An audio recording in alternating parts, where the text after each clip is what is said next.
Okay बच्चों, तो AC chapter अपना चल रहा था, हमने सीरीज एलसीआर, पैरेलल एलसीआर ये सब पढ़ लिया था। ठीक है, आज हम स्टार्ट करेंगे रेजोनेंस। निमित बोल रहा है सर ऑफलाइन स्टार्ट हो रही है क्लासेस। हाँ, ऑफलाइन का अभी बात हुई है, तो आप लोगों को कुछ एक कंसेंट फॉर्म वगैरह भेजा है। कुछ ऐसा रहेगा कि ऑफलाइन क्लास और ऑनलाइन क्लास साथ में चलेगी। तो कोई जो बच्चे ऑनलाइन आना चाहते हैं वो ऑनलाइन दे सकते हैं, और ऑफलाइन जो क्लासरूम में पढ़ना चाहते हैं वो क्लासरूम में पढ़ सकते हैं। ठीक है, चलो। तो अभी तक तो यही इंफॉर्मेशन है। ऑफलाइन क्लासेस आप लेंगे अभी, मतलब जहां तक तो मैं ही लूंगा, मतलब अब जो बैचेस होगी वो वैसी ही मेंटेन रहेगी। अभी तक तो यही इंफॉर्मेशन है। ठीक है, देखते हैं, मतलब अगर आपके क्लास के सारे बच्चे अगर ऑफलाइन आ जाए तो फिर इसको ऑफलाइन शिफ्ट कर सकते हैं पूरी तरह से। और अगर सारे मान लो कि 2-3 बच्चे ऑफलाइन आ रहे हैं, बाकी सब ऑनलाइन आ रहे हैं, तो फिर देखना पड़ेगा कि क्या करते हैं, है ना। और बाकी बैचेस का भी देखना पड़ेगा। ठीक है, चलो। तो मतलब थोड़ा चीजें अभी एम्बिग्युइटी है, अब वो सब जैसा चालू होगा तब समझ में आएगी चीजें। ठीक है, तो अभी टेंशन मत लो उस चीज का, है ना। धीरे धीरे वो सब क्लैरिटी मिल जाएगी अपन को। आज अपन जो पढ़ रहे हैं उस पर ध्यान देते हैं अपन। ठीक है, तो हमें स्टार्ट करना था रेजोनेंस। लिखिए, रेजोनेंस। नेक्स्ट चीज अपन आज समझने वाले रेजोनेंस। ठीक है, स्टार्ट करें। अब पूरा ध्यान इस पे। यस, ओके, बहुत बढ़िया, है ना। रेजोनेंस पढ़ने के लिए याद करो, हमने पढ़ा है कि एक सीरीज एलसीआर सर्किट में एक रजिस्टर, इंडक्टर और कैपेसिटर, इन सबको मैंने सीरीज में कनेक्ट कर दिया। तो इस सर्किट का जो इंपेडेंस आता है जेड, वो आता था हमारे पास root over R square plus XL minus XC का होल स्क्वायर। ये सीरीज एलसीआर में पढ़ा था। पैरेलल एलसीआर में हमने क्या पढ़ा था? एक रजिस्टर, इंडक्टर, कैपेसिटर, इनको पैरेलल में कनेक्ट कर दिया एसी सोर्स के साथ। तो यहाँ पे पढ़ा था 1/z is root over 1/r का whole square plus 1/xc minus 1/xl का होल स्क्वायर। ये अपन ने पढ़ा था। ठीक है, इन दोनों ही सिचुएशंस में जो z की वैल्यू है, देखो ये आर स्क्वायर प्लस समथिंग है, यहाँ पर 1/r स्क्वायर प्लस समथिंग है। एंड ये r तो कांस्टेंट होता है सर्किट में। रेजिस्टेंस कुछ ना कुछ होगा, और वो angular frequency of AC source के बदलने से बदलेगा नहीं। ये जो एसी सोर्स हमने लगाया है ना, इसकी एंगुलर फ्रीक्वेंसी के साथ आर चेंज नहीं होता। लेकिन अगर मैं एसी सोर्स की एंगुलर फ्रीक्वेंसी चेंज करूं, इसका एंगुलर फ्रीक्वेंसी में चेंज करूं या फ्रीक्वेंसी चेंज करूं, ठीक है, तो क्या होगा? एक्सएल और एक्ससी चेंज होंगे। एक्सएल एंड एक्ससी चेंज होंगे। एक्सएल और एक्ससी चेंज होने से the second term is going to change. ये जो सेकेंड टर्म है यहाँ पर चेंज होगा। सेकेंड टर्म का स्क्वायर है और वो आर स्क्वायर में ऐड हुआ है। जब सेकेंड टर्म 0 हो जाएगा तो ये पूरा एक्सप्रेशन मिनिमम मिलेगा ना मुझे। व्हेन ये टर्म 0 हो जाएगा तो पूरा एक्सप्रेशन मिनिमम मिलेगा ना मुझे। सही बात है क्या? जब सेकेंड टर्म 0 होगा तो पूरा एक्सप्रेशन मिनिमम मिलेगा। बस ये सेकेंड टर्म 0 होने की सिचुएशन कुछ एक स्पेशल केस है, इसी को नाम दे देते हैं रेजोनेंस। इसको नाम दे देते हैं रेजोनेंस। तो what is resonance? When XL equal to XC, XL और एक्ससी बराबर हो गए। एक्सएल एक्ससी बराबर होने के लिए क्या होना चाहिए? एक्सएल होता है ओमेगा एल, एक्ससी होता है 1/ओमेगा सी। तो जो angular frequency of AC source है वो आना चाहिए 1/√LC। इसको मैंने बोल दिया ओमेगा नॉट। जब एसी सोर्स की angular frequency special angular frequency हो जाती है, या फ्रीक्वेंसी ऑफ एसी सोर्स, उसको लिख सकते हो 1/2π√LC। इस फ्रीक्वेंसी पे क्या होता है? एक्सएल और एक्ससी बराबर हो जाते हैं। और एक्सएल एक्ससी बराबर होने से यहाँ पर एक्सएल एक्ससी बराबर हो गए तो ये टर्म 0, तो जेड मिनिमम हो जाता है। Z minimum at omega equal to omega not. तो यहाँ पर ये टर्म जो है वो देखो 1/z है, और 1/z अगर मिनिमम है तो z यहाँ पर मैक्सिमम होता है। तो omega equal to omega not पे z की वैल्यू या तो मिनिमम या मैक्सिमम आ रही है। कुछ स्पेशल केस है। अच्छा, पैरेलल एलसीआर सर्किट ज्यादा क्वेश्चन पूछे नहीं जाते हैं, तो नॉर्मली अब अपन सीरीज एलसीआर के बारे में सोचेंगे। सीरीज एलसीआर में z मिनिमम हो जाता है omega equal to omega not पर, तो इस सिचुएशन को रेजोनेंस बोलते हैं। रेजोनेंस में क्या होता है? z इज मिनिमम, सर्किट का इंपेडेंस मिनिमम हो जाता है। ये बात समझ में आई? What is resonance? Resonance is a special condition in the circuit when circuit में Z मिनिमम है। कब होता है? जब XL और XC बराबर होते हैं। XL XC बराबर होने के लिए फ्रीक्वेंसी ऑफ AC सोर्स या angular frequency of AC source एक स्पेशल केस वाली होनी चाहिए। एंगुलर फ्रीक्वेंसी 1/√LC LC होना चाहिए। जब ये होगा तो बोलेंगे सर्किट रेजोनेंस में। रेजोनेंस का मतलब समझ में आ रहा है? Yes, okay. तो रेजोनेंस इतना सा एक स्पेशल केस है, जस्ट ओमेगा एक जब ये हो जाता है 1/√LC तो बोलते हैं सर्किट रेजोनेंस में। अच्छा, अब मैं सीरीज एलसीआर की बात करूं, तो उसमें Z मिनिमम है। अगर मैं Z का ग्राफ बनाऊं विथ ओमेगा तो ग्राफ कुछ ऐसा आता है। Z मिनिमम होता है एट ओमेगा नॉट, ये दोनों बराबर हो जाएंगे तो Z मिनिमम कितना हो जाएगा यहाँ पे R, Z की वैल्यू R हो गई। अब सर्किट में जो भी मैंने पोटेंशियल लगाया है, मान लो V पोटेंशियल लगाया है, तो सर्किट में जो करंट आता है उसको अपन क्या बोलते हैं? V/Z आता है ना, उसकी RMS वैल्यू V/Z। अब Z मिनिमम, तो करंट के बारे में मुझे कुछ बोल सकते हो क्या आप? करंट के बारे में मुझे कुछ बता सकते हो क्या? बताओ। करंट मैक्सिमम होना चाहिए, सिंपल सी बात है। रेजोनेंस पर मैक्सिमम करंट आएगा सर्किट में, कितना आएगा? Z को R डाल दो, V/R। Maximum current is V/R।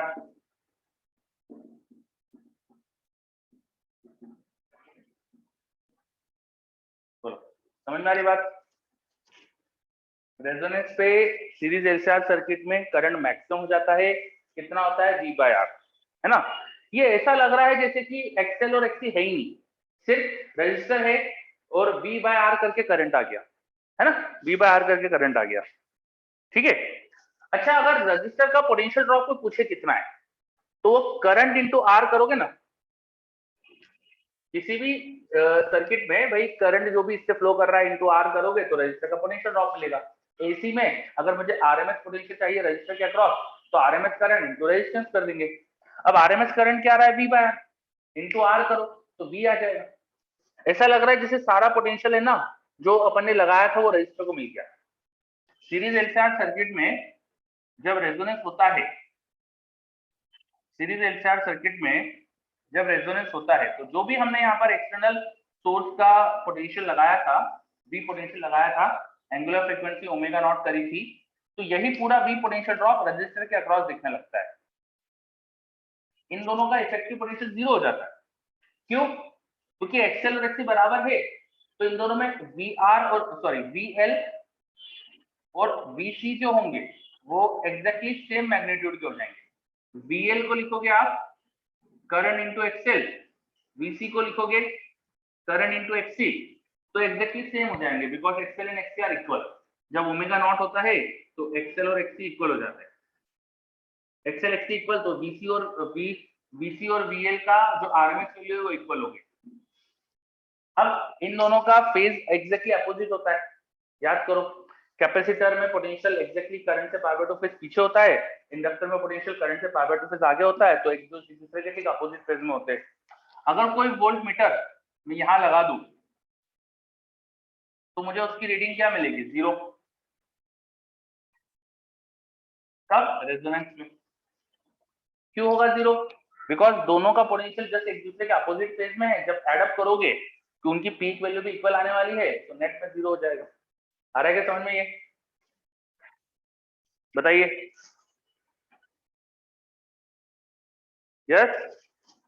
तो रेजोनेंस में एक चीज और समझ में आई हमको कि रेजोनेंस में इंडक्टर और कैपेसिटर का जो कंबाइंड पोटेंशियल आता है वो 0 हो जाता है।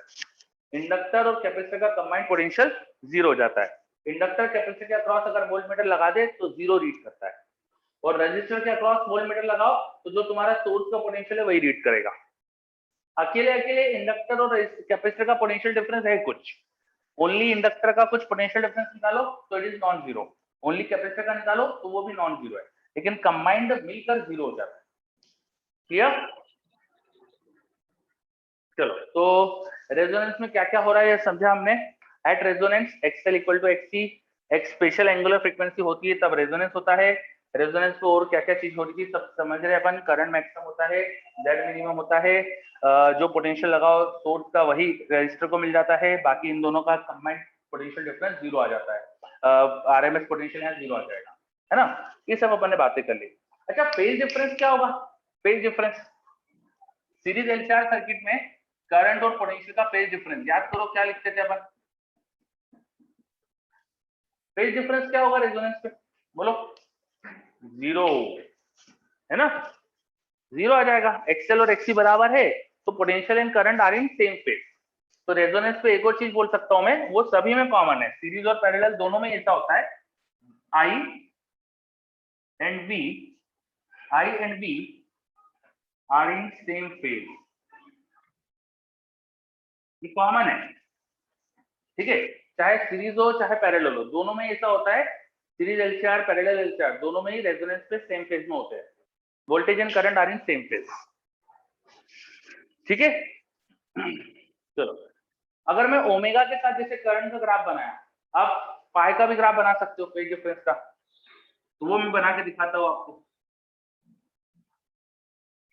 फेज डिफरेंस का ओमेगा के साथ ग्राफ, रेजोनेंस पे वो 0 हो जाएगा, उससे पहले नेगेटिव होता है, बाद में पॉजिटिव हो जाता है, वो ग्राफ कुछ ऐसा आता है एकदम। ओमेगा नॉट पे 0 हो जाएगा, बहुत बड़े ओमेगा पे +π/2 और यहाँ पर -π/2। जब ओमेगा बहुत स्मॉल होगा, omega is tending to 0, when omega is tending to 0, xc which is 1 by omega c is going to be infinite. This xc is going to be infinite because 1 by omega c में omega 0 डालो देखो infinite हो जाएगा, और xc अगर infinite हो गया तो माइनस इन्फिनिटी आ जाएगा 10π, तो π विल बी -π/2। ओमेगा टेंडिंग 0 पर π इज टेंडिंग टू -π/2, और ओमेगा को जब इन्फिनिटी पुट करोगे तो एक्सेल हो जाएगा इन्फिनिटी, 10π प्लस इन्फिनिटी तो π/2, तो -π/2 से +π/2 इसकी रेंज आती है 5 की, और ऐसा ग्राफ होता है कुछ। ये आ रहा है समझ में? देखो अच्छे से, pi versus omega graph. Yes, okay, बहुत बढ़िया। चलो, सो रेजोनेंस पे क्या क्या होता है, करंट और पोटेंशियल सेम फेज में होते हैं, और बहुत सारी बातें करी अपन। अच्छा ये सब मैंने अभी सीरीज के लिए बताया, यहाँ सारी चीजें सीरीज के लिए। पैरेलल में क्या होगा? For parallel Z will be maximum at resonance, उसमें Z वर्सेस ओमेगा ग्राफ बनाओगे अगर, तो क्योंकि ये 1/z का ग्राफ 1/z की इक्वेशन थी, तो यहाँ पर Z मैक्सिमम हो जाता है। Z ओमेगा नॉट पर Z इक्वल टू R आ जाता है, Z मैक्सिमम तो current minimum, current versus omega बनाओ तो करंट आपको मिनिमम मिलता है रेजोनेंस पे। करंट की वैल्यू आ जाती है V/R, ठीक है। इंडक्टर और कैपेसिटर का मिलकर करंट अब 0 होगा।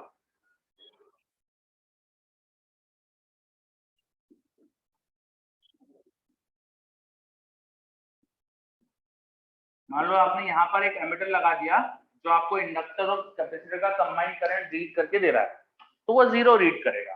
क्यों? क्योंकि इंडक्टर और कैपेसिटर में जो करंट होता है वो होगा सेम, दोनों में जो करंट होगा, यहाँ का करंट लिखोगे V/XL और यहाँ का करंट लिखोगे V/XC, तो होगा तो सेम, लेकिन अपोजिट फेज में होता है, तो इनका एडिशन 0 आएगा, इसलिए ये वाले एमीटर की रीडिंग 0 आ जाएगी। और जो भी एसी सोर्स से करंट आ रहा है वही यहाँ का करंट होगा। रजिस्टर में करंट लिखोगे V/R और वही करंट यहाँ से दिखेगा आपको V/R। जो यहाँ पर पोटेंशियल के साथ हो रहा था ना, वहां पे करंट के साथ हो रहा है। आ रही बात समझ में? ये देखो अच्छे से।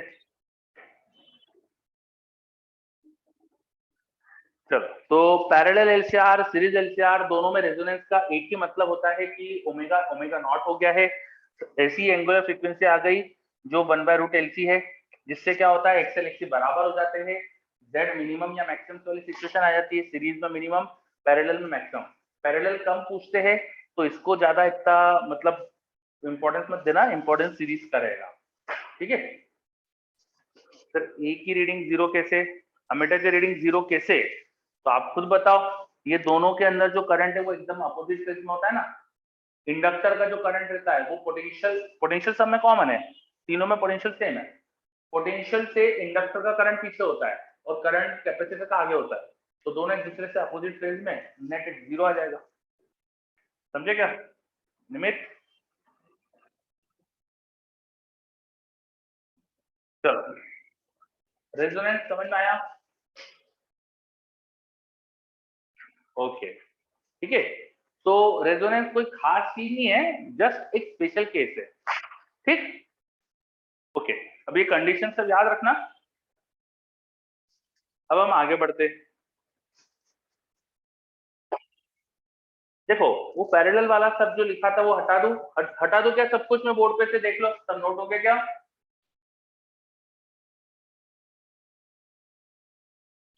ओके ठीक है, चलो 30 सेकेंड, ठीक है।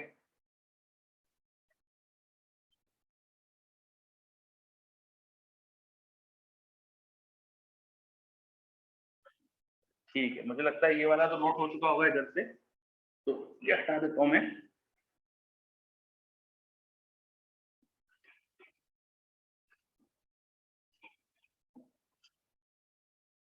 देखो हमने अभी करंट का ग्राफ बनाया था, current with omega series LCR circuit के लिए कुछ ऐसा आ रहा था। एक पर्टिकुलर एंगुलर फ्रीक्वेंसी पे करंट मैक्सिमम था, है ना, यहाँ आई मैक्सिमम था, ठीक है। सर्किट में करंट मैक्सिमम, तो सर्किट जो पावर कंज्यूम कर रहा है वो भी मैक्सिमम आती है। रेजोनेंस पे पावर भी मैक्सिमम होती है। सीरीज एलसीआर सर्किट में power is maximum, P is max, P is power, power भी मैक्सिमम आती है। करंट मैक्सिमम तो पावर भी मैक्सिमम। आप पावर ऐसा सोच सकते हो आई स्क्वायर आर वाले रिलेशन से, तो आई स्क्वायर आर में आई मैक्सिमम तो पावर मैक्सिमम हो जाएगी, सिंपल सी बात है, ठीक है। अब लेकिन जैसे जैसे ओमेगा को इंक्रीज करोगे डिक्रीज करोगे, रेजोनेंस के अलावा बाकी फ्रीक्वेंसीज पे देखोगे तो करंट कम हो जाएगा, तो पावर भी कम हो जाएगी, सही बात है ना। करंट कम होगा तो पावर भी कम होगी, ठीक है। पावर कम हो रही है, कम हो रही है, हाफ कब हो रही है, एग्जैक्टली आधी पावर कब हो रही है ये सोचो। पावर हाफ कब होगी? पावर हाफ होने के लिए करंट को बाय रूट टू होना पड़ेगा ना। पावर अगर हाफ हो गई तो जो करंट की वैल्यू होना चाहिए वो मैक्सिमम का बाय रूट टू होना चाहिए ना। यहाँ पर जो करंट आना चाहिए वो मैक्सिमम बाय रूट टू होना चाहिए, बिकॉज पावर में आई का स्क्वायर होता है, तो आई का स्क्वायर हाफ हो जाएगा तो पावर आधी हो जाएगी। ये समझ में आया क्या? कुछ हमें ऐसी फ्रीक्वेंसीज मिलेगी जिससे पावर आधी हो जाएगी, इनको मैंने बोल दिया omega 1 and omega 2। Omega is angular frequency, frequency को अपन एफ लिखेंगे, इन्हें कहते हैं अपन half power frequency, half power frequency, omega 1/2 pi and omega 2/2 pi. इस पे करंट क्या हो रहा है, मैक्सिमम वैल्यू का 1/√2 टाइम हो रहा है। हाफ पावर फ्रीक्वेंसी का मतलब समझ में आ रहा है? बताओ। वो फ्रीक्वेंसी जिस पर पावर आधी है, सिंपल सी बात है, पावर आधी तो हाफ पावर फ्रीक्वेंसी। ये क्लियर? ठीक है ना। अब यहाँ पर करंट की वैल्यू बाय रूट टू क्यों हुई होगी? क्योंकि ओमेगा चेंज करने से जेड चेंज हुआ होगा, जेड चेंज हुआ होगा। जेड यहाँ पर मिनिमम था मैक्सिमम करंट के लिए, यहाँ पर जेड की वैल्यू क्या होती है, जेड मिनिमम होता है, कितना होता है, आर होता है। यहाँ पर रूट टू टाइम बढ़ गया होगा,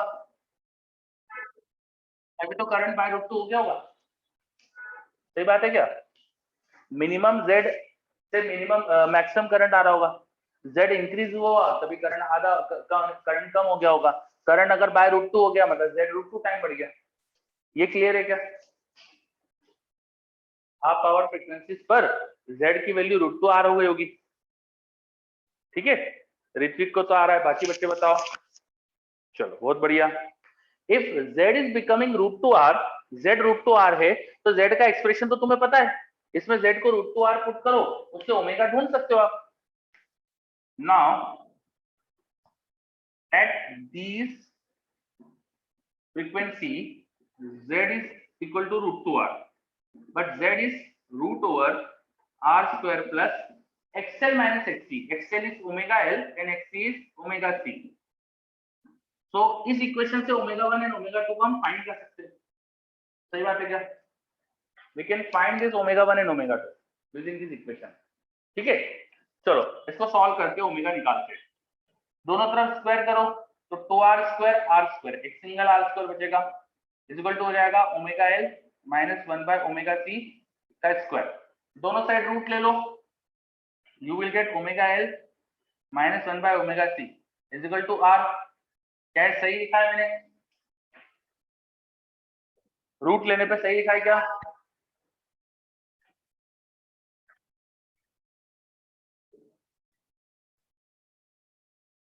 ऋत्विक सही बोल रहा है, बिल्कुल सही। सानिध्य भी सही बोल रहा है, आयुष ने भी सही बोला, बहुत बढ़िया। भैया मुझे प्लस माइनस लगाना चाहिए, ये सही नहीं है। Plus minus R, this quantity can also be negative. जब ओमेगा रेजोनेंस से कम वाली फ्रीक्वेंसी होती है ना, तो एक्सी बड़ा होता है और बड़ी यहाँ पर एक्सएल ज्यादा होगा, यहाँ पर एक्सी बड़ा है तो ये नेगेटिव आएगा, है ना। ये टर्म प्लस माइनस आर दो वैल्यू होना चाहिए, ठीक है, तभी दो ओमेगा मिलेंगे हमको। इसको अरेंज करो, इसको लिखो omega square LC omega C से मल्टीप्लाई कर दिया, minus plus minus R into C into omega minus 1 equal to 0। ये इक्वेशन बनी। This is a quadratic equation. ये तो आपको 10th क्लास से आती है। तो अब क्या करेंगे?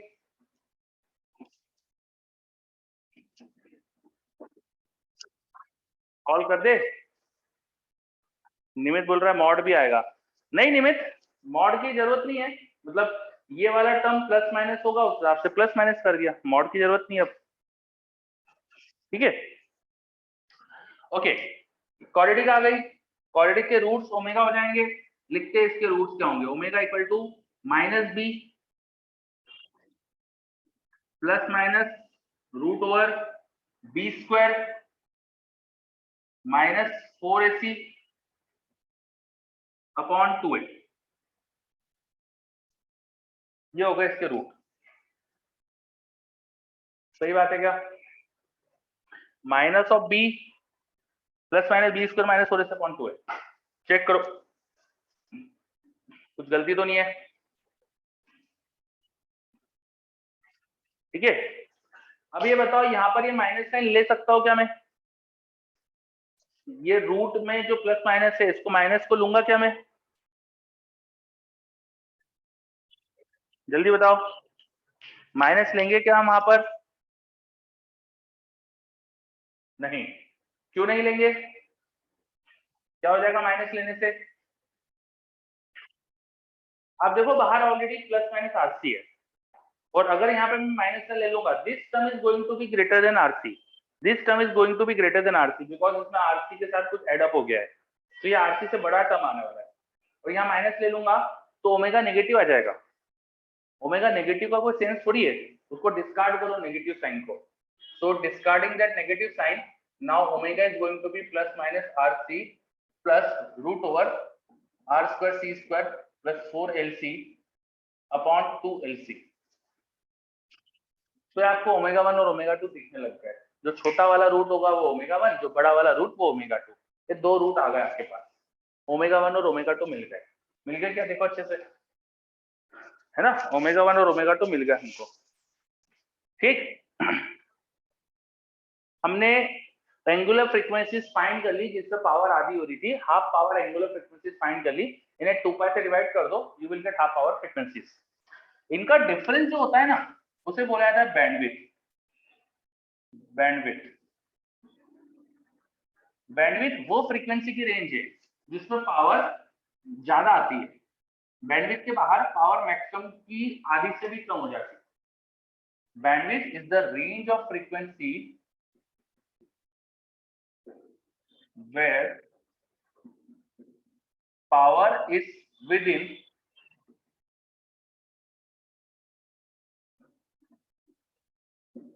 half of its maximum value। Maximum जो पावर है ना, उसकी आधी पावर तक जिस रेंज में फ्रीक्वेंसीज में होती है, उस रेंज ऑफ फ्रीक्वेंसी को बोलते हैं बैंडविड्थ। तो बैंडविड्थ उसे हम लिख देंगे डेल्टा एफ, हो जाएगा हाफ पावर फ्रीक्वेंसी का डिफरेंस, उसको लिख देना ओमेगा के डिफरेंस बाय 2 पाई। बैंडविड्थ समझ जाओ अपन ने। बैंडविड्थ समझ में आया क्या? वो रेंज ऑफ फ्रीक्वेंसीज जिस पर पावर ज्यादा है, मैक्सिमम पावर की आधी से ज्यादा है, उस रेंज ऑफ फ्रीक्वेंसी को बोलते हैं अपन बैंडविड्थ। बैंडविड्थ मतलब एक फ्रीक्वेंसी की रेंज जिसमें पावर ज्यादा है, बैंडविड्थ के बाहर बाहर पावर कम हो जाती है, बैंडविड्थ के रीजन में पावर ज्यादा है। बैंडविड्थ समझ में आ रही है? ठीक है, तो क्या बैंडविड्थ निकाल के बता सकते हो मुझको?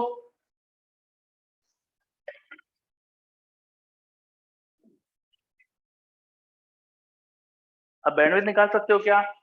हाँ, निमित ने निकाल लिया। तो 1/2 पाई, और जो ओमेगा का डिफरेंस आ रहा है ना, वो आ रहा है आर बाय, ओमेगा का डिफरेंस आ रहा है आर बाय। तो एंगुलर बैंडविड्थ जो होती है वो आर बाय 2 पाई करो तो बैंडविड्थ आ जाती है। बैंडविड्थ समझा अपन। अब जितना कम बैंडविड्थ होगी उतना ग्राफ शार्प दिखेगा ना। बैंडविड्थ कम तो ग्राफ शार्प, बैंडविड्थ ज्यादा तो ग्राफ कम शार्प बनेगा। तो ग्राफ की शार्पनेस को मेजर करने के लिए हम एक नया टर्म डिफाइन करते हैं यहाँ, क्वालिटी फैक्टर।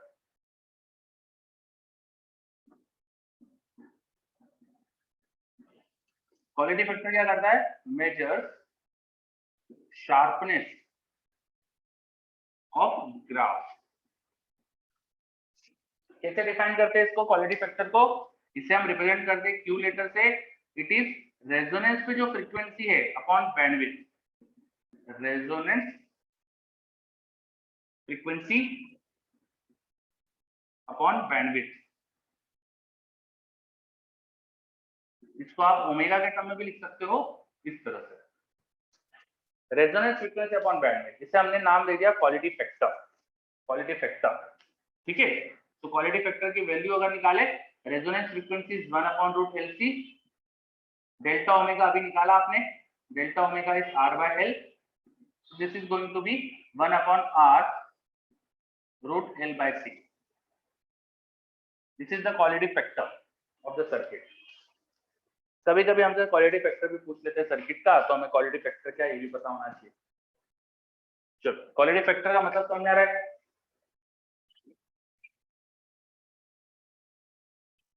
देखो सभी अच्छे से, चलो, है ना? अच्छा, क्वालिटी फैक्टर के बारे में एक दो छोटी छोटी चीजें और। ओमेगा नॉट अपन डेल्टा ओमेगा था क्वालिटी फैक्टर। ओमेगा नॉट मतलब रेजोनेंस वाली एंगुलर फ्रीक्वेंसी, और डेल्टा ओमेगा तुमने निकाला, देखो R by L आता है, तो उसको ऐसा भी लिख सकते हो, omega not into L upon R. Omega not into L, omega into L, omega into L, XL है वो, दिस इज एक्सएल। पर कौन सा वाला एक्सएल है? देखो ओमेगा नॉट लिया है, ओमेगा नॉट मतलब रेजोनेंस पर एक्सएल है, this is XL at resonance. Resonance पर जो एक्सएल की वैल्यू है और जो आर की वैल्यू है, इनका ratio, this is also quality factor. वो सीरीज एलसीआर ये बनाया था, इस एक्सएल और आर की वैल्यूज का ratio at the resonance, resonance पे जो एक्सएल की वैल्यू है और जो आर की वैल्यू है, इनका रेशो, ये भी क्वालिटी फैक्टर होता है, इसे भी क्वालिटी फैक्टर बोलेंगे। तो जस्ट क्वालिटी फैक्टर को पूछे तो कुछ नहीं करना है, आपको एक्सएल की वैल्यू ढूंढना है रेजोनेंस पर और उसको आर से डिवाइड करना है।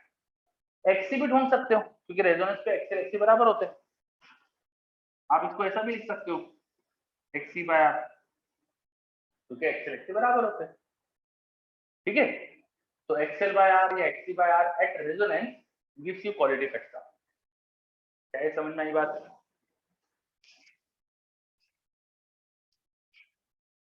ये पॉइंट अच्छे से क्लियर हुआ क्या?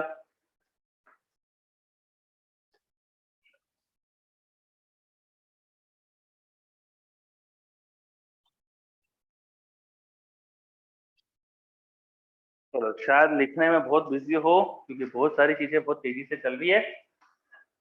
एक छोटी सी चीज और देखो, करंट तो सीरीज में सेम होता है, करंट इंटू आर यहाँ का पोटेंशियल ड्रॉप होगा, करंट इंटू एक्सएल यहाँ का पोटेंशियल ड्रॉप होगा, और करंट तो दोनों में सेम है। ऊपर नीचे करंट मल्टीप्लाई कर दूं तो VL और VR का रेशो भी क्वालिटी फैक्टर है। This is also ratio of VL and VR at resonance. Resonance पे जो पोटेंशियल डिफरेंस दिख रहा है इंडक्टर का और रजिस्टर का, इनका रेशो, ये भी क्वालिटी फैक्टर है। हाँ बिल्कुल सही है आयुष, ठीक है। तो हमने पढ़ा रेजोनेंस क्या होता है। Resonance is just a condition, एक स्पेशल केस होता है सर्किट का, और कुछ खास ज्यादा नहीं है इसमें। लेकिन एक चीज खास है इसमें, क्या खास है कि सर्किट में करंट मैक्सिमम होता है रेजोनेंस। तो ये ऐसा कुछ है कि जैसे सर्किट की अपनी खुद की एक ऑसिलेशन की फ्रीक्वेंसी थी, सर्किट की अपनी खुद की एक ऑसिलेशन की फ्रीक्वेंसी होती है। सर्किट में एल और सी है, इंडक्टर और कैपेसिटर खुद जब मिलते हैं ना, तो बताओ इस फ्रीक्वेंसी से ऑसिलेशन करते हैं ना वो, समझ में आ रहा है। इंडक्टर और कैपेसिटर, इंडक्टर और कैपेसिटर जब साथ में होते हैं तो उनके ऑसिलेशन की नेचुरल फ्रीक्वेंसी यही होती है, अपने पढ़ा है, एल से ऑसिलेशन होता है इसी फ्रीक्वेंसी से। तो जो नेचुरल फ्रीक्वेंसी थी सिस्टम की, उसी फ्रीक्वेंसी का तुमने एसी पोटेंशियल लगाया, तो आप एक्चुअली सर्किट को फोर्स कर रहे हो ऑसिलेशन करने के लिए विथ सम एक्सटर्नल पोटेंशियल। वो एक्सटर्नल पोटेंशियल भी ऑसिलेटिंग है, उससे आप फोर्स कर रहे हो सर्किट को ऑसिलेशन करने के लिए, और आपके एक्सटर्नल पोटेंशियल की जो ऑसिलेशन फ्रीक्वेंसी है वो नेचुरल फ्रीक्वेंसी ऑफ सर्किट से मैच कर गई, मैच कर गई तो रेजोनेंस हो गया, समझे। जब एक्सटर्नल सर्किट का ओमेगा, एक्सटर्नल जो पोटेंशियल लगाया है उसकी angular frequency is exactly matching with the natural frequency of oscillation in the circuit, तो सर्किट में करंट मैक्सिमम है। तो resonance is just like forced oscillation, आपने एसएचएम में शायद सुना होगा फोर्स्ड ऑसिलेशन, एससीबी पढ़ी हो तो उसमें देखा होगा फोर्स्ड ऑसिलेशन। तो फोर्स्ड ऑसिलेशन की जैसी चीज है रेजोनेंस, ठीक है। निमित पूछ रहा है लास्ट फॉर्मूले सीरीज के लिए ही है क्या? नहीं निमित, आप अगर आप चाहो तो ढूंढ सकते हो, मतलब आप क्वालिटी फैक्टर की वैल्यू एग्जैक्टली ढूंढ के देखो पैरेलल में क्या आएगी, मुझे भी बताना, देखो सेम आएगी कि अलग आएगी। पर डिफाइंड क्वालिटी फैक्टर ऐसे ही होता है, resonance frequency upon bandwidth, this is the main definition of quality factor. अब वहां रेजोनेंस फ्रीक्वेंसी जो होगी वो रखना, बैंडविड्थ जो निकलेगी वो रखना, और चेक करना क्या आता है, ठीक है। चलो एक बार सब जने देख लो बोर्ड पर अच्छे से, एक बार ग्रास्प कर लो सारी चीजें, मन में एक बार एक एक चीज देख लो कि आपको समझ में आया कि नहीं, कहीं भी कोई भी पॉइंट समझ नहीं आ रहा है तो बताओ।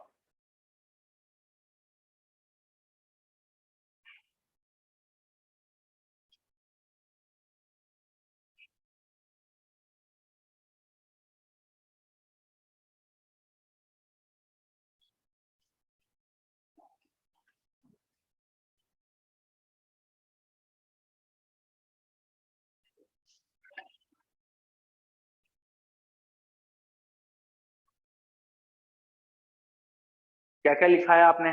आपने लिखा है कॉपी में आज रेजोनेंस क्या होता है। रेजोनेंस एक स्पेशल कंडीशन होती है, जस्ट क्या कंडीशन होती है, जिसमें जो एसी पोटेंशियल की फ्रीक्वेंसी है वो नेचुरल फ्रीक्वेंसी ऑफ सर्किट से मैच करती है। इससे क्या हो जाता है, सीरीज एलसीआर में करंट मैक्सिमम होता है, पैरेलल में करंट मिनिमम होता है। उससे क्या होता है, करंट पोटेंशियल सेम फेज में चलते हैं, वीएल वीसी सेम आ जाता है सीरीज में, पैरेलल में करंट सेम आ जाता है आई इंडक्टर और कैपेसिटर में, है ना। फिर अपन ने पढ़ा about quality factor and bandwidth, half power frequencies के बारे में पढ़ा। रेजोनेंस में पावर मैक्सिमम थी सीरीज के अंदर, उसकी आधी पावर वाली फ्रीक्वेंसीज को बोलते हैं हाफ पावर फ्रीक्वेंसीज, वो निकाली मैंने। फिर उससे बैंडविड्थ निकाली, बैंडविड्थ समझाई क्या होती है, the difference of this half power frequency is called bandwidth. फिर क्वालिटी फैक्टर बताया क्या होता है, जस्ट डेफिनेशन है चीजों की, और उनके लिए फॉर्मूले बने हैं, ठीक है। अच्छे से देखो, कहीं भी कोई भी चीज में डाउट।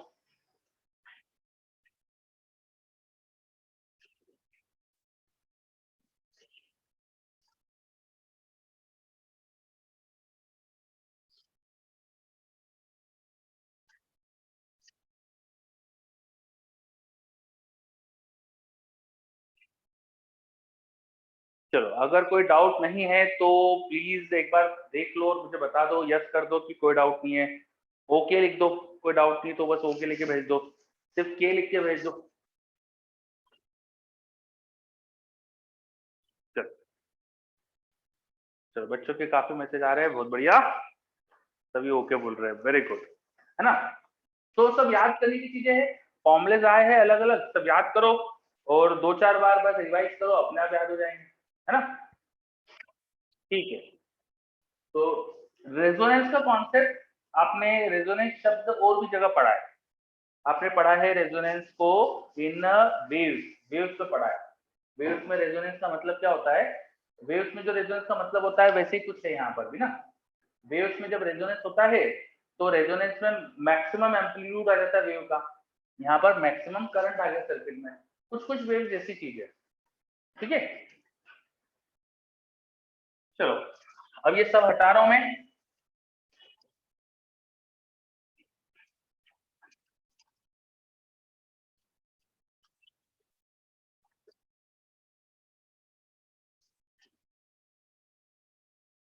थोड़ा टाइम लगेगा आपको ये सब याद रखने में, बहुत सारी चीजें हैं एक साथ याद होती नहीं है, पर सब कुछ आपस में रिलेटेड इतना था कि अगर मैं धीरे धीरे बताता तो ना बहुत ही ज्यादा टाइम लगता, तो मैंने सब कुछ एक साथ ही बता दिया, ठीक है। और बहुत इजी इजी क्वेश्चन आते हैं इन सारे कॉन्सेप्ट पे, बस ये फॉर्मुलेज डेफिनेशन ये याद हो तुम्हें तो सब आराम से कर लोगे क्वेश्चन। जितने क्वेश्चन आते हैं ना ऑलमोस्ट सबका बेसिक जो थ्योरी है वो तो मैंने बता दी, कोई ट्रिकी क्वेश्चन ज्यादा बनता नहीं यहाँ पर, जो बेसिक सारे क्वेश्चन होते हैं उन सबकी थ्योरी कवर हो गई, बस फॉर्मूला लगाना है तुमको, ठीक है। अब अपन एक नई चीज समझते हैं, power, power in AC circuit. कोई भी सर्किट हो, कुछ भी हो, हर सर्किट के अंदर power is defined as potential into current, V into I, ऐसी पावर हम डिफाइन करते हैं। पर एसी में क्या होता है, हमने सर्किट में जो भी लगाया, सीरीज पैरेलल कुछ भी लगाया, ठीक है, हम जब एसी पोटेंशियल लगाते हैं तो करंट भी तो अल्टरनेटिंग ही आता है। मान लो हमने पोटेंशियल लगाया था V not sine omega T, मान लो पोटेंशियल का फेज डिफरेंस करंट से फाई है, तो करंट आ गया I not sine omega T. मैंने मान लिया कि करंट का फेज 0 है इनिशियल और पोटेंशियल फाई एंगल आ गया, ऐसे ही आया ना हर तरह के एसी सर्किट में, सही क्या। हर तरह के एसी सर्किट में करंट एंड पोटेंशियल दोनों ही साइनसोइडल क्वांटिटी आती है, दोनों में कुछ फेज डिफरेंस होता है, दोनों की अलग अलग पीक वैल्यू होती है, और पीक वैल्यू या आरएमएस वैल्यू का रिलेशन वो जेड से मिल जाता है, इसको अपन जेड डिफाइन करते हैं। इसको आरएमएस से भी लिख सकते हो, वी आरएमएस और आई आरएमएस का रेशो ये भी जेड ही होता है, ठीक है। हर एसी सर्किट में यही पढ़ा है अपन ने। And now power is defined as V into I, तो V इंटू आई करो, ये हो जाएगा V not I not sine omega T into sine omega T plus five, where pi is the phase difference। तो power P V not I not, एक काम करो उसको 2 से मल्टीप्लाई डिवाइड कर दो, तो 2 साइन है साइन बी फॉर्मूला बन रहा है, 2 साइन है साइन बी फॉर्मूला बन रहा है। मुझे आज ही बताया बच्चों ने कि वो हो जाता है cos a minus B minus of cos a plus B, इससे कुछ होता है क्या, देखो तो सही लिखा है क्या मैंने, है ना, बीच में प्लस तो नहीं आएगा, बीच में माइनस ही आएगा क्या,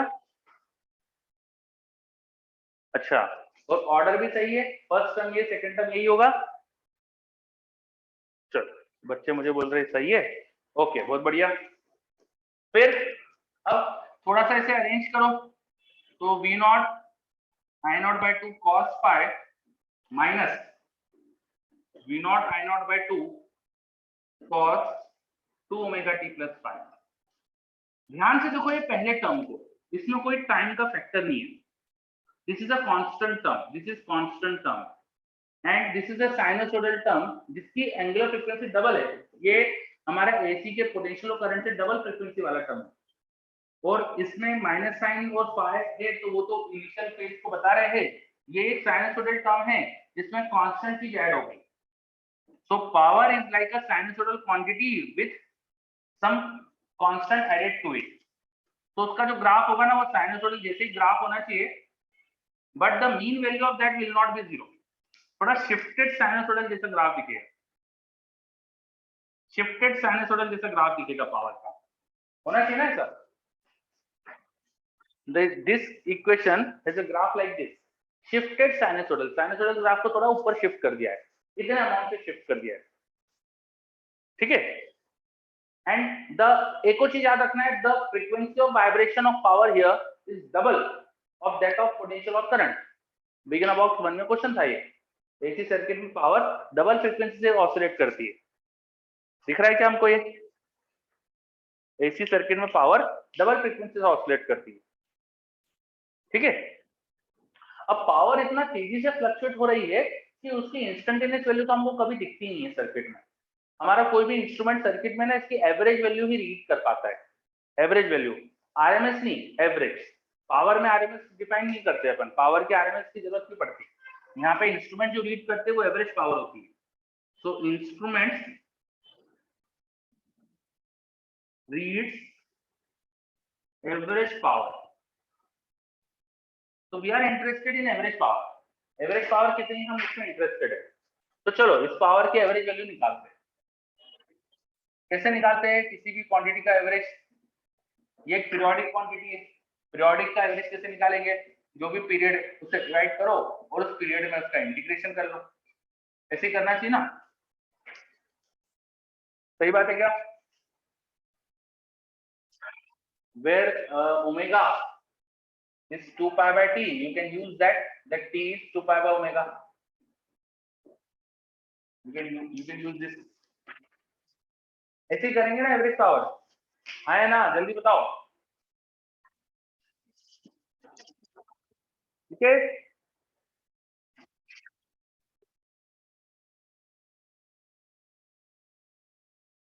चलो अब कौन निकालेगा एवरेज इसका? इंटीग्रेशन करना है, लिमिट रखना है, t से डिवाइड करना है, ठीक है। करो, नियमित तो समझदार है, आप सबको समझ में आ गया होगा कि अब इंटीग्रेशन तो आप ही करोगे ना। आपने किस दिन के लिए पढ़ा है इंटीग्रेशन? इसी दिन के लिए तो पढ़ा है कि आपके टीचर से फोकट मेहनत नहीं कराओ, आप करो। इंटीग्रेट करो, एवरेज निकालो पावर का और बताओ क्या आ रहा है।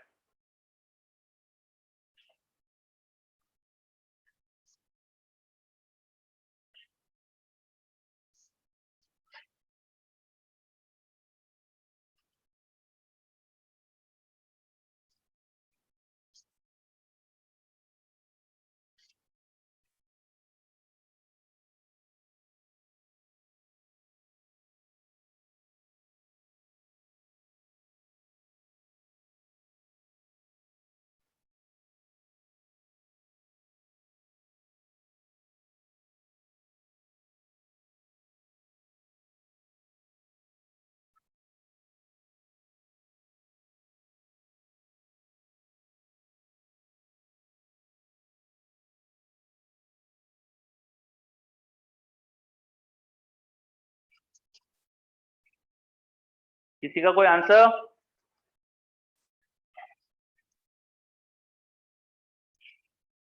एक हिंट देता हूं, दो क्वांटिटी है, one is constant, other is variable, इनका सम का एवरेज चाहिए, तो दोनों के एवरेज का सम भी कर सकते हो, because in integration the sum of two quantities का इंटीग्रेशन उनके इंटीग्रेशन का सम ही होता है, ठीक है। तो अलग अलग दोनों का एवरेज लिखकर जोड़ भी दो तो भी चल जाएगा। इस टर्म का एवरेज 0 हो जाएगा बिकॉज ये कॉस वाला टर्म है, इसका एवरेज वैल्यू निकालोगे कॉस वाले टर्म की तो आप देखना 0 आएगी, बिकॉज कॉस की वैल्यू प्लस माइनस दोनों हाफ साइकिल में इक्वल आती है, तो इसकी एवरेज वैल्यू 0 आएगी। तो इसकी एवरेज वैल्यू, अब ये कांस्टेंट है, इसकी एवरेज वैल्यू यही आ जाएगी। तो बहुत ही आसान था यहाँ पर इसकी एवरेज निकालना, वो आना चाहिए v नॉट आई नॉट पर 2 इंटू कॉस फाइव, सिंपल। आ रहा है क्या समझ में?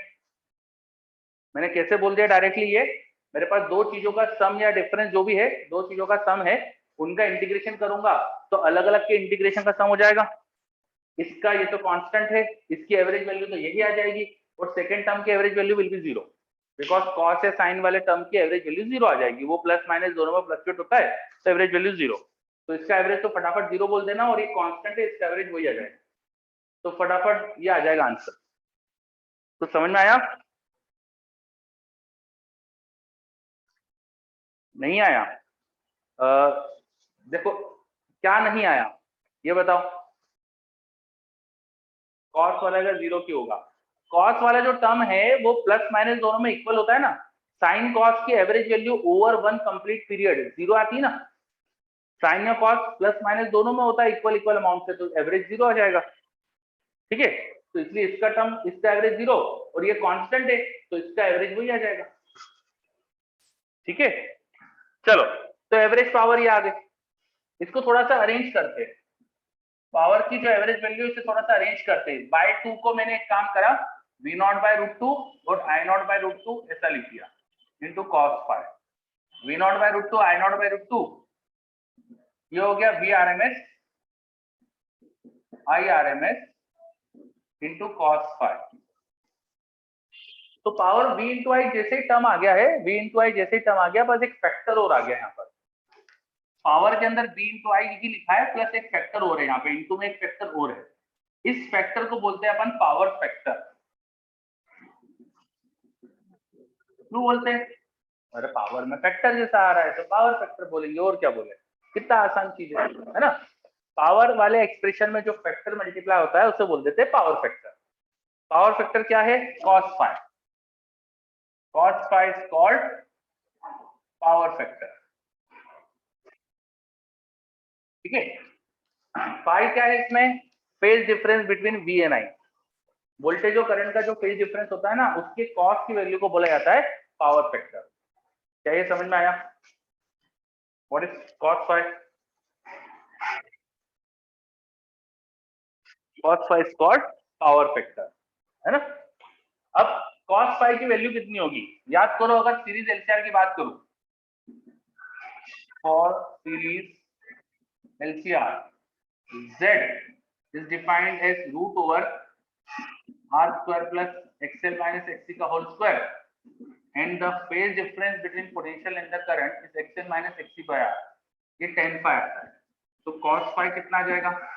tan is perpendicular upon base, तो ये हो जाएगा base upon hypotenuse, और hypotenuse हो जाएगा perpendicular square plus base का square।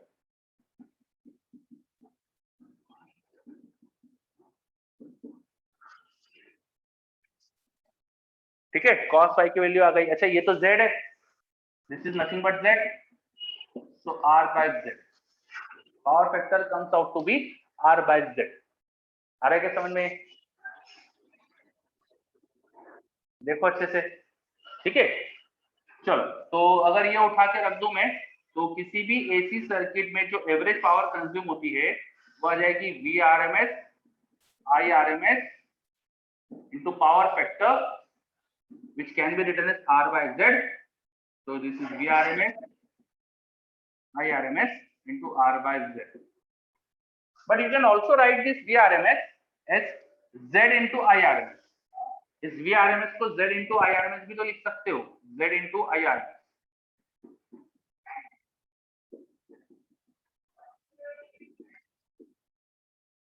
z से z कैंसिल हो रहा है, तो एवरेज पावर जो कंज्यूम हो रही है वो आ रही है आई आर एम एस का स्क्वायर इंटू आर।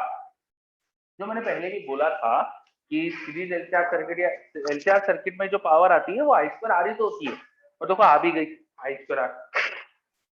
आ रहा है क्या समझ में? Power in circuit AC circuit is I square R. ठीक है, ऐसा क्यों हुआ कि आई स्क्वायर आर ही आई, एक्सएल और एक्ससी कहाँ गायब हो गए? वो इसलिए गायब हो गए क्योंकि वो पावर कंज्यूम नहीं करते। फॉर प्योर इंडक्टर और कैपेसिटर फेज डिफरेंस जीरो आता है, फेज डिफरेंस 90 डिग्री आता है, याद करो। इंडक्टर और पोटेंशियल और कैपेसिटर में पोटेंशियल और करंट के बीच का, वोल्टेज और करंट के बीच का फेज डिफरेंस 90 होता है, तो उनका पावर फैक्टर क्या हो जाएगा? जीरो। पावर फैक्टर जीरो, तो पावर फैक्टर जीरो तो एवरेज पावर जीरो। इनकी एवरेज पावर कंज्यूम नहीं होती है। इंडक्टर और कैपेसिटर एवरेज में पावर कंज्यूम ही नहीं करते, जो कंजम्पशन करता है पावर का वो रजिस्टर ही है, इसलिए एवरेज पावर ये वाला रिलेशन आ गया। तो जो रजिस्टर पावर कंज्यूम करता है वही सर्किट में पावर कंज्यूम होती है। इंडक्टर और कैपेसिटर एवरेज पावर कंज्यूम करते ही नहीं है। समझ में आ रही बात? चलो, अर्नव पूछ रहा है पावर फैक्टर क्या है। पावर फैक्टर, पावर के रिलेशन में जो फैक्टर आता है उसको पावर फैक्टर बोलते हैं।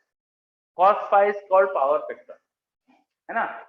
हमको ऐसा लगता है, हमारी इच्छा होती है कि इसकी और कुछ डेफिनेशन हो और कुछ हो, कुछ नहीं है, इतना सा है बस। एक चीज है जिसको कुछ नाम दे दिया है। What is power factor?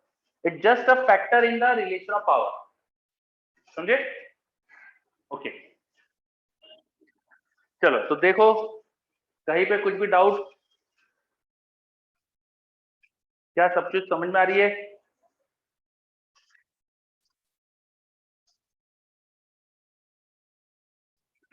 Saurabh पूछ रहा है लास्ट पॉइंट एक बार फिर से बता देते। तो लास्ट पॉइंट मैंने बताया कि प्योर इंडक्टर या कैपेसिटर अगर हो तो उनमें फेज डिफरेंस 90 डिग्री आता है ना, याद करो। प्योर इंडक्टर के लिए करंट से पोटेंशियल 90 डिग्री आगे होता है, कैपेसिटर के लिए करंट से पोटेंशियल 90 डिग्री पीछे होता है। Phase difference between V and I, capacitor inductor दोनों में 90 डिग्री होता है। ठीक है, तो उनके लिए पावर फैक्टर ही जीरो हो जाएगा। पावर फैक्टर जीरो तो एवरेज पावर जीरो।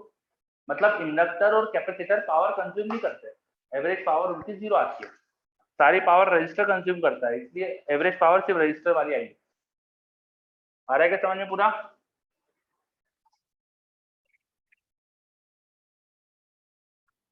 चलो, और कुछ भी डाउट कहीं पर भी देख लो सब कुछ।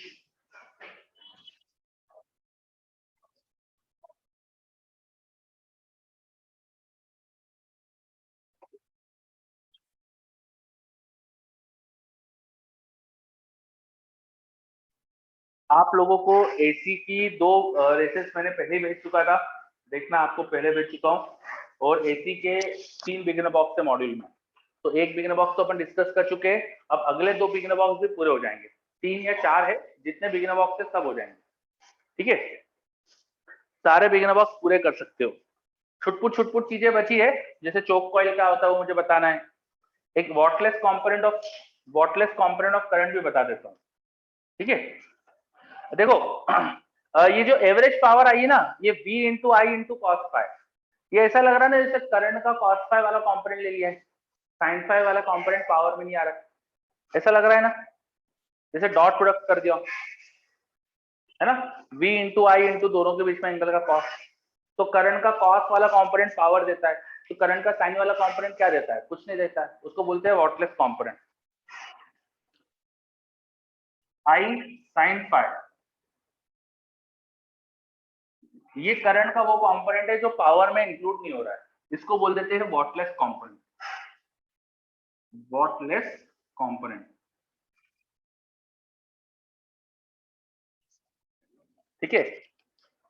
पता नहीं क्यों लोगों को मजा आता है ऐसी चीजें करने में, मतलब क्या लॉजिक है? कुछ भी नहीं है। मतलब करंट का कॉस फाई पावर दे रहा है, साइन फाई कुछ नहीं दे रहा है, तो उसको कुछ नाम दे दिया। मतलब और उस पर क्वेश्चन भी पूछते रहते लोग। मतलब मुझे पर्सनली तो है ना, ये बकवास लगती है ऐसी चीजें, इलॉजिकल चीज है। मतलब नाम देते रहते हैं अननेसेसरी चीजों के, पर क्या करें, अब लोग पूछते हैं तो अपन को याद होना चाहिए। ठीक है सर, साइंटिस्ट लोगों को क्या मजा आता है सब। हाँ निमित, वही मेरे को भी, मतलब वही मैं भी बोल रहा था यार, मतलब पता नहीं क्यों उल्टे सीधे नाम देते रहते हैं। बैठे बैठे ना कुछ भी करना, बस कुछ भी करना, ये ऐसा हो रहा है वो वैसा। लेकिन हाँ, ये सब करते करते ही कुछ नई चीजें भी निकलती है, ये भी अच्छा है कि ये सब से कुछ नई चीजें भी निकलती है। पर इन पर क्वेश्चन भी पूछना चाहिए। ये कोई ऐसी चीज छोड़ी है जो बच्चे का आईक्यू डिसाइड करता है।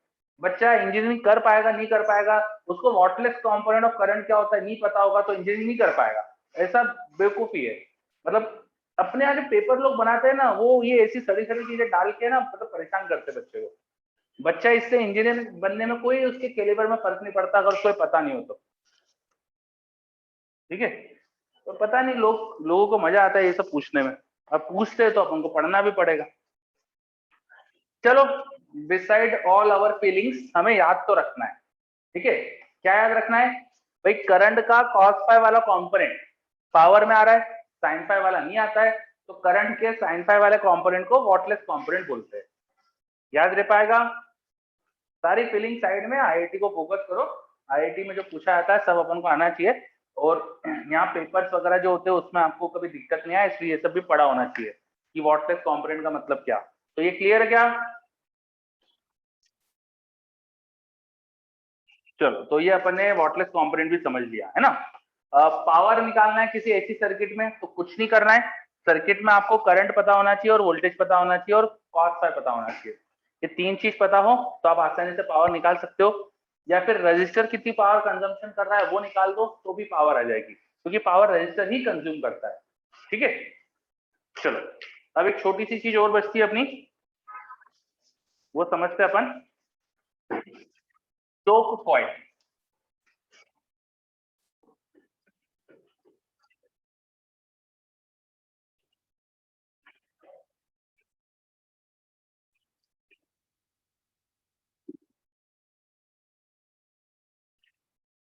चोक कॉइल,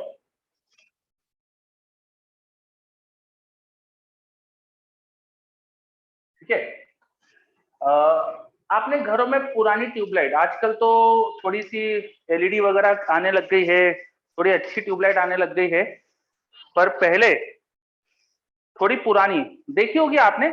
आज से बस 4-5 साल पहले जो ट्यूबलाइट्स आती थी, उनमें देखा होगा बीच में एक ना स्टार्टर लगा होता है, एक चोक लगा होता है, देखा होगा आपने, है ना? हाँ, तो वो जो ट्यूबलाइट होती थी वो काम कैसे करती है थोड़ा समझते हैं अपन। ट्यूबलाइट में जो कांच की ट्यूब होती है ना, उसके एंड्स में दो फिलामेंट होते हैं। ये फिलामेंट जब गर्म होते हैं, ये फिलामेंट जब हीटअप हो जाते हैं, तो इनमें से इलेक्ट्रॉन निकलने लगते हैं, इनमें से इलेक्ट्रॉन निकलने लगते हैं। ट्यूबलाइट के अंदर क्या होता है, ट्यूबलाइट के अंदर दो फिलामेंट होते हैं, फिलामेंट जब हीटअप होते हैं तो उनमें से इलेक्ट्रॉन इमिट होने लगते हैं। ऐसे बहुत सारे मटेरियल है जिनकी प्रॉपर्टी होती है when they are heated they emit electron, इसे बोलते हैं थर्माइनिक इमिशन। अभी हम पढ़ेंगे मॉडर्न फिजिक्स में ये सब, थर्माइनिक इमिशन, ठीक है। तो जब ये इलेक्ट्रॉन निकलते हैं ना, तो ये इलेक्ट्रॉन ट्रेवल करेंगे ट्यूब में, तो ट्यूब की दीवार से टकराएंगे भी, बॉल से टकराएंगे। हम क्या करते हैं, बॉल पे ना एक फॉस्फर मटेरियल की कोटिंग कर देते हैं, phosphor material. What are phosphor material? जिन पे जब इलेक्ट्रॉन टकराते हैं they emit light, they emit light. तो ऐसे मटेरियल की कोटिंग कर देते हैं जो चमकने लगता है, जिसपे इलेक्ट्रॉन टकराने से वो चमकने लगता है। जैसे पुरानी जो टीवी आती थी उसमें भी ऐसे होता था। टीवी जो बड़ी सी पिक्चर ट्यूब वाली टीवी होती थी ना, उस टीवी में सामने वो सामने जो सरफेस होती थी उस पर फॉस्फर मटेरियल होता था, पीछे से इलेक्ट्रॉन हिट होता था फॉस्फर मटेरियल पे, तो फॉस्फर मटेरियल में ग्लो आता था। आप अगर पुरानी टीवी को एकदम पास में जाके देखो तो आपको छोटे छोटे छोटे पिक्सल दिखेंगे, और हर पिक्सल में आपको जो इलेक्ट्रॉन टकराना है उसकी वजह से कलर होता है। हाँ, सीआरटी टीवी, बिल्कुल सही। ठीक है, पिक्चर ट्यूब वाली जो टीवी आती थी पहले, बड़ी बड़ी जो टीवी होती थी उनकी बात कर रहा हूँ मैं, कैथोड रे टीवी बोलते हैं, बिल्कुल सही। ठीक है, चलो, तो उन सब में भी फॉस्फर मटेरियल के यूज होता था। ट्यूबलाइट में भी वही है, ग्लास ट्यूब पे फॉस्फर मटेरियल लगा हुआ है, इलेक्ट्रॉन टकराएंगे तो वो फॉस्फर मटेरियल चमकने लगेगा और आपको लाइट मिलेगी, है ना? अब लाइट जब ट्यूबलाइट वर्क करती है तो शुरू में इन फिलामेंट को आपको हीटअप करना है, हीटअप नहीं करोगे तो ये इलेक्ट्रॉन इमिशन स्टार्ट नहीं करेंगे। इन्हें हीटअप कराने के लिए इनसे करंट फ्लो कराना है। तो करंट फ्लो कराने के लिए हम क्या करते, ऐसा सर्किट बनाते हैं। ये हमारा एसी पोटेंशियल, तो हमने ये सर्किट बनाया इस तरह से। शुरू में हम ऐसा सर्किट बनाते हैं, ठीक है, शुरू में हम ऐसा सर्किट बनाते हैं। तो ये जो सर्किट है इसमें देखो दोनों फिलामेंट हीटअप हो जाएंगे, दोनों फिलामेंट से करंट जाएगा तो दोनों हीटअप हो जाएंगे। और होगा क्या,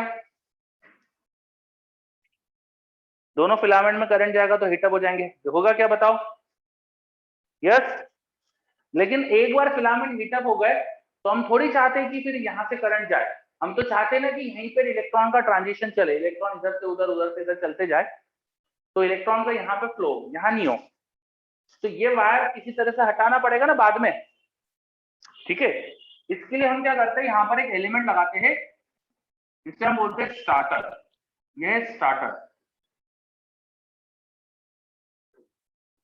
इसके अंदर क्या होता है, इसमें ना एक बायोमेटेलिक स्ट्रिप होती है, बायोमेटेलिक स्ट्रिप। ये बायोमेटेलिक स्ट्रिप जो रहती है वो कुछ इस तरह की है, शुरू में कनेक्शन है, लेकिन जैसे थोड़ी सी देर में गर्म होगी तो biomaterial strip after some time open हो जाएगी, ऐसा हो जाएगा। शुरू में कनेक्शन बना हुआ है यहाँ पर, ये पूरा एक ग्लास, ये पूरा एक बॉक्स के अंदर है पूरा सब कुछ, शुरू में कनेक्शन बना हुआ है, जैसे थोड़ी देर में हीटअप हो जाएगी, बायोमेटेरियल स्ट्रिप यहाँ सर्किट तोड़ देगी। तो इसमें होती थी बायोमेटेरियल स्ट्रिप, जिसको बोलते हैं स्टार्टर। ये समझ में आ रहा है? ये बिफोर स्टार्ट की कंडीशन है, और थोड़ी देर बाद जस्ट आफ्टर स्टार्ट, जैसे तुमने यहाँ पे स्विच ऑन करा सर्किट, यहाँ पे एक स्विच है जिससे तुम ट्यूबलाइट को ऑन ऑफ करोगे, वो स्विच तुमने ऑन करा, स्विच ऑन करोगे तो ये सर्किट पूरा एक स्टार्टर करंट को अलाउ कर रहा है, तो इस सर्किट में ऐसा करंट आएगा। जैसे ही स्टार्टर में करंट आएगा थोड़ी सी देर में स्टार्टर गर्म हो जाएगा, जैसे स्टार्टर गर्म होगा उसने सर्किट ब्रेक कर दिया, सर्किट ब्रेक करा तो यहाँ से करंट नहीं आ सकता, यहाँ से करंट नहीं आ सकता तो यहाँ से आ जाएगा, यहाँ इलेक्ट्रॉन निकल रहे हैं, वो इलेक्ट्रॉन का अंदर फ्लो चलने लगेगा, फिर इलेक्ट्रॉन के फ्लो से यहाँ करंट आ जाएगा। समझे बात? तो कभी भी पुरानी जो घरों में ट्यूबलाइट होती थी, तो थोड़ी देर बाद ट्यूबलाइट चालू होने के बाद वो स्टार्टर निकाल भी लो, कोई फर्क नहीं पड़ता ट्यूबलाइट को, देखा होगा ना आपने?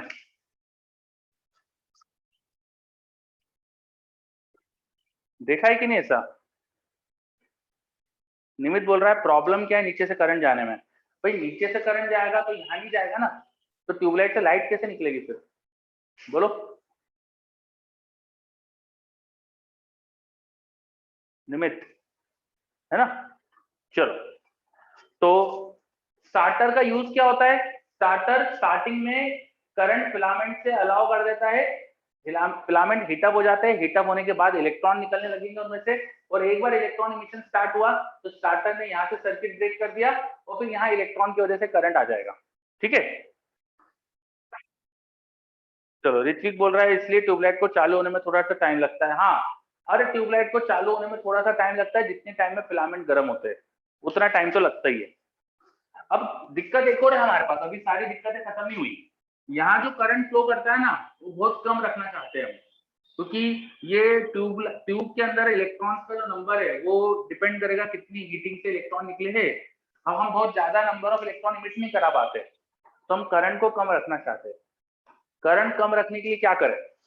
यहाँ तो इफेक्टिव बहुत मामूली सा रेजिस्टेंस क्रिएट होता है, सर्किट में हम करंट कम करना चाहते हैं, तो सर्किट में मैं करंट कम रखने के लिए एक रेजिस्टर जोड़ दूं तो करंट कम हो जाएगा ना, बताओ? यहाँ पर अगर मैं एक रेजिस्टर लगा दूं, यहाँ पर एक रेजिस्टर लगा दूं तो करंट कम हो जाएगा ना, पर रेजिस्टर लगाओगे तो पावर कंज्यूम करेगा ना, वो रजिस्टर पावर कंज्यूम करते हैं ना। हाँ, तो फिर रजिस्टर लगाना अच्छा रहेगा क्या? क्या लगाए फिर? इंडक्टर लगा लो, इंडक्टर लगा लो, एक हाई एक्सेल लगा लो, उससे क्या होगा? वो भी करंट को कम रखेगी, सर्किट का इंपेडेंस बढ़ जाएगा ना, जेड बढ़ जाएगा, जेड बढ़ेगा तो करंट कम हो जाएगा। ठीक है, और एक फायदा और है, कैपेसिटर भी लगा सकते थे, लेकिन एक फायदा इंडक्टर के साथ ये है कि इंडक्टर शुरू में करंट को अलाउ भी नहीं करने देती, तो शुरू में भी अचानक से बहुत ज्यादा करंट आ नहीं सकता।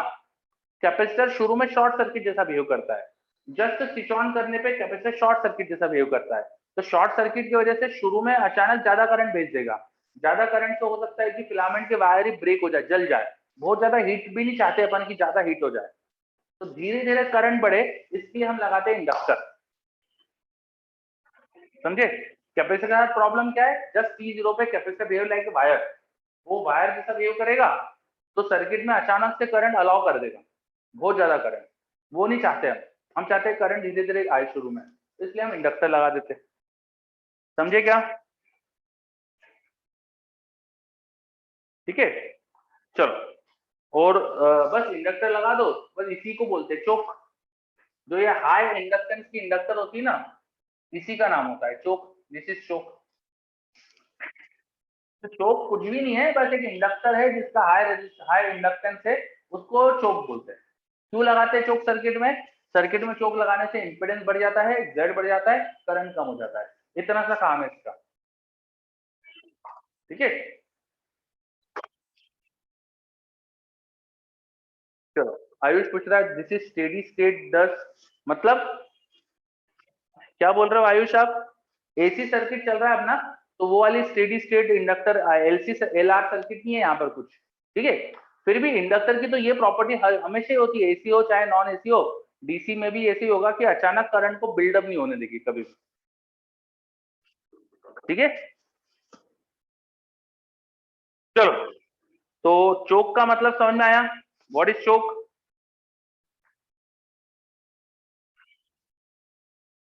और ट्यूबलाइट कैसे काम करती है?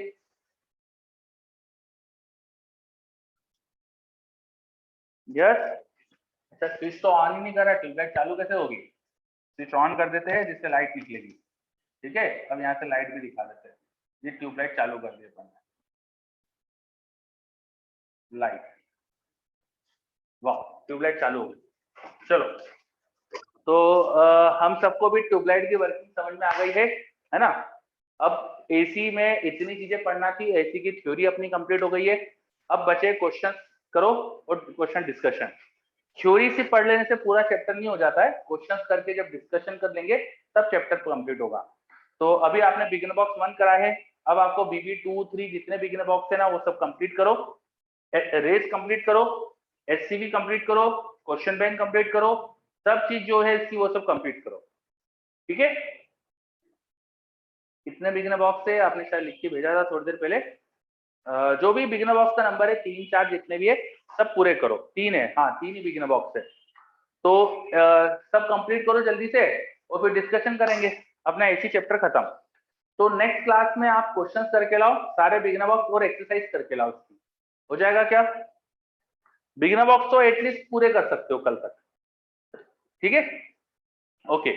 और इसके अलावा हम थोड़ा सा ना एसएचएम में, आपने डेम एसएचएम सुना होगा, हम नेक्स्ट क्लास में इसका डाउट डिस्कस करेंगे प्लस डेम्ड एसएचएम पढ़ेंगे, ठीक है। डेम्ड एसएचएम के लिए थोड़ा प्रिपेयर होके आना, ठीक। चलो, तो एसी का अपना थ्योरी वगैरह कंप्लीट, अब मैं इसका असाइनमेंट भी भेज दूंगा, कल भेज दूंगा, है ना, वो भी करना स्टार्ट कर देना। चलो बच्चों, फिर मिलते हैं नेक्स्ट क्लास में। आज बहुत सारी थ्योरी हो गई है तो अच्छे से याद करो सारी थ्योरी को, है ना। आयुष बोल रहा है नेक्स्ट चैप्टर क्या है, तो बताया ना मैंने आपको, डैम्ड एसएचएम पढ़ेंगे अपन, डैम्ड एसएचएम, फोर्स्ड ऑसिलेशन, ये अपना नेक्स्ट पोर्शन रहेगा, ये कंप्लीट करके फिर मॉडर्न फिजिक्स करेंगे, ठीक है। चलो, ओके बच्चों, फिर मिलते हैं नेक्स्ट क्लास में, चलो बाय सबको, thank you all of you, thank you.